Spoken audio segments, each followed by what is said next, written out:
Greetings. My name is Bill Albert, and again, I'm president of BMI Global Consulting, and I want to thank you for being on this video journey with us that started with us asking a simple question. If your people, your sales and ops teams, understood the business more like you see the business, is it possible that your 2025 financials could exceed expectations? And we've said that we believe the answer to that question is yes. And so we've embarked upon a journey to understand a couple of things. One, what does cost to serve? Why is it important? And why do our people need to know about it? And if they did understand it, leading back to the initial question, would it help them in the way they approach their jobs? So, NAED, National Association of Electrical Distributors, comes out with an annual PAR report. And in a previous report, they had suggested that the cost to average to process an invoice is around $175.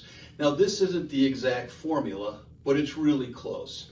So if you want to take a moment, pause the video to figure out what your cost to serve is on your traditional flow business. It's basically take your 23, or if you have it now, 2024 operating expenses, and divide them by the total number of invoices you processed. And it's going to give you a dollar figure. And that dollar figure should be somewhere around $153 to potentially well over $200. In the work that we've done, the 175 by NAED seems to be normally about average from what we see. We agree with NAED's numbers. So if you remember in the last video, we presented sales data point and it looked like this. And our question was, if we showed these numbers to 1,000 sales representatives and sales managers, do you think they would agree that that sales rep made money? Or do you think they would think that that sales rep lost money? $3,166,000 plus worth of total sales, almost $700,000 in gross profit, 22 cents on a dollar. 100% of our people would all agree that this particular sales rep made money. Here's the reality. They lost $129,206. And when the branch manager, the sales manager, and the sales rep understood this, they were shocked. They didn't believe it. Let me show you what we look at.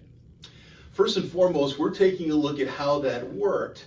And we're looking initially, when we look at the numbers, we're taking a look at the activity. To win $3,166,000 plus dollars in sales, it took us 4,719 invoices.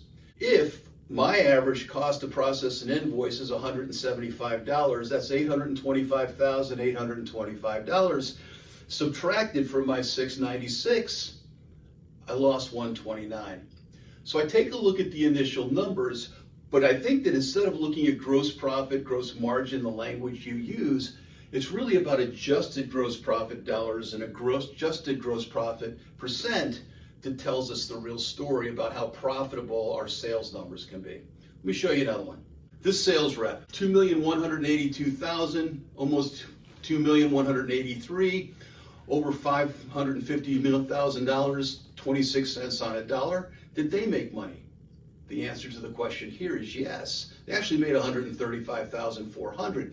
The sales rep thought they made $567,000. The reality was we made $135 plus.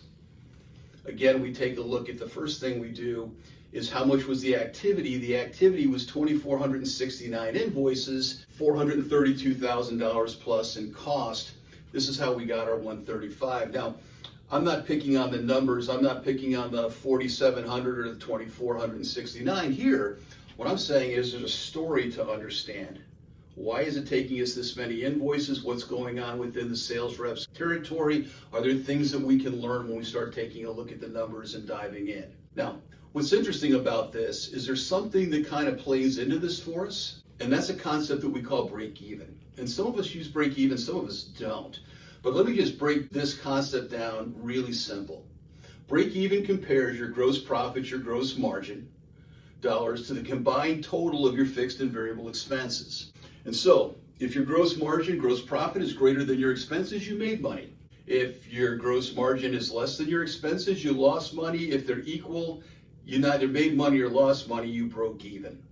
Additionally, break even tells us how much more money we need to sell in order to exceed our costs and actually begin to start turning a profit. So, we're using, in our example here, 75% worth of fixed expenses, 25% worth of variable expenses. For our demonstration here, we're not suggesting those are your percentages. For ease of math, we believe where you can make the biggest hay is on the variable expense side, because your fixed expenses are just that. They're fixed. So, as we begin to kind of land the plane on this video, we're going to dive into this much more in the next one.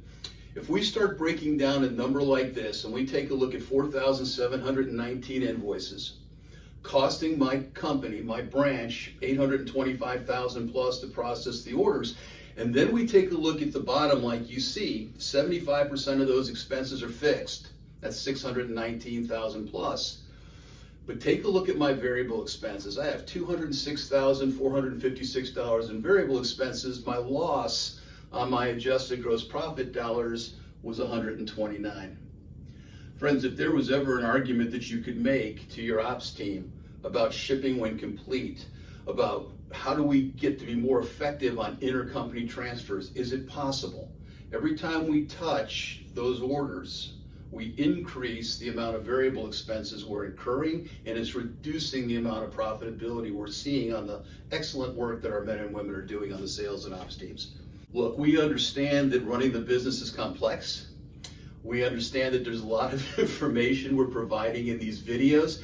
If you have any questions, please reach out. We would love to hear from you. We'll be reaching out to you each week, and in the coming weeks, would love to get your feedback. In the meantime, continued blessings and much success as you move forward with your distributorships.